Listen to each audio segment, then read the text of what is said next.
Alright, just wanted to do a quick little video here, show what I did today is threw some 13-inch shocks on the Road Glide Special 2021 model. These are Progressive 412 series, which is their entry level. They're less than 400 bucks. This is the part number 412-4072B. And extremely easy. It would be difficult if you don't have a jack, but taking the old ones off, it's literally this bolt, shock comes off. The kit comes with a bunch of shims, so you can adapt these to different bikes. This is the only one needed on this bike. To keep it from rubbing, use the stock bolts, put some blue thread lock on there, Loctite. Spanner wrench.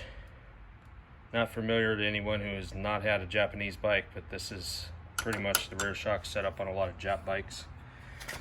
Not that that matters, but let's see. So you can see you have this cascading ramp here. So as you turn this, it effectively pushes the spring this way. It's like a little mountain. So let's get in here and just show how it's done. Boom. Get the idea. That's what goes on there. So to loosen the preload, goes back down. What it says to do is I want 11.75 inches from the center of this bolt, and then I should be good to go. Something I don't like about the stock Harley setup, I don't really think that it's a very genius idea, right? All your spring preload is on the left-hand side of the bike, on this spring from the factory. So effectively, you're riding with all the weight being suspended on this side of the bike, on this side of the swing arm, between the subframe and the swing arm. So it just doesn't really add up in my head that it should be equal in my mind. So I think that, you know, going from 12-inch to 13 is going to increase the travel that I have, make it a better ride, lifts the bike up off the ground a little bit more. I'll have better lean angle, and also preload is the same on both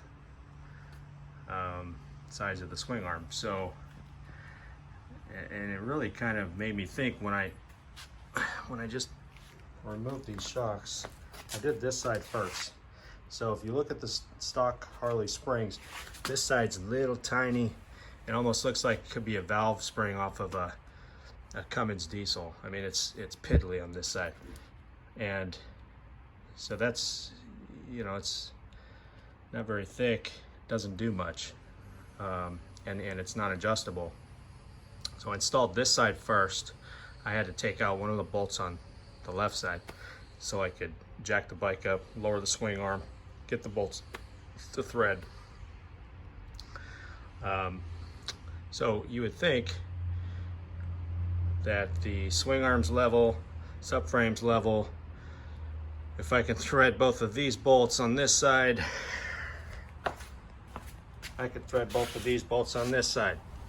However, it's not the case. I had to actually, what was it? I had to let the bike down. I had to put pressure on the tire to bring the swing arm up for me to get these bolts to thread,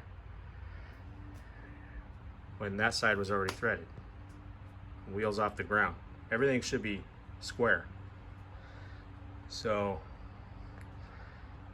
the swing arm's rubber mounted, and I believe where it mounts to the frame is also where the back of the transmission and engine assembly mounts to the bike as well. That's where a lot of people are blaming the Harley wobble that everybody gets. Don't get it on road glides, but I've seen it a lot on street glides. And I'm starting to think that this factory setup might have something to do with that. If your geometry is not square and straight and true, and you're only suspending the bike on the left side, all that weight is being handled by the left side. The right's just chilling because it doesn't have much spring tension over there at all. Or what do I know? I'm not an engineer. To me, I'm gonna go rip on this thing, and I'll make another video, let you know what's up. I don't see how this could not be worth the 400 bucks, even if these blow out in a year. I'll say fuck it and get a different set. I'm not sure what the warranty is, don't really care. They said they're like 375 bucks. They arrived in 2 days, 13-inch shocks. Let you know how it rides in the next video.